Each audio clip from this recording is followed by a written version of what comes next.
Hello বন্ধুরা, আপনারা এতক্ষণ একটি খবর আসলে শুনছেন, ভাইরাল হয়ে গেছে।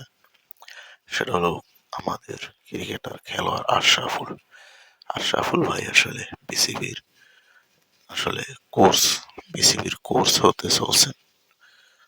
আসলে জানি না আসলে এটা কোন দিক থেকে কোন অ্যাঙ্গেল থেকে আশরাফুলকে এত দ্রুত এত তাড়াতাড়ি কোর্সের দায়িত্ব দিল। জানি না কোন ক্ষমতার ফলে আসলে সে এই কোর্সের দায়িত্ব হলো। মানে এমনি তো ক্রিকেট খেলার বোর্ডটাকে নিয়ে প্রচুর ধরনের ঝামেলা চলতেছে।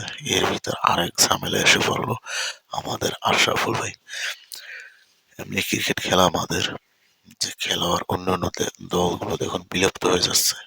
ওয়েস্ট ইন্ডিজ তাও যাইতেছে, জিম্বাবুয়ে একদম শেষ হয়ে গেছে, আবার একটু ঘুরে দাঁড়িয়েছে।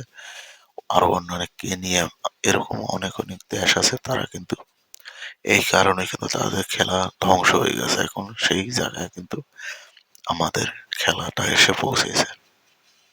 এরকম যদি চলতে থাকে হয়তো কিছু বছর পর দেখা যাবে বাংলাদেশ ক্রিকেট টিম আর নেই। প্রত্যেকটা টুর্নামেন্ট হয়তো বাছাই পর্বতে ওই পর্যন্ত সীমাবদ্ধ থাকবে, এরকম হয়তো চলবে।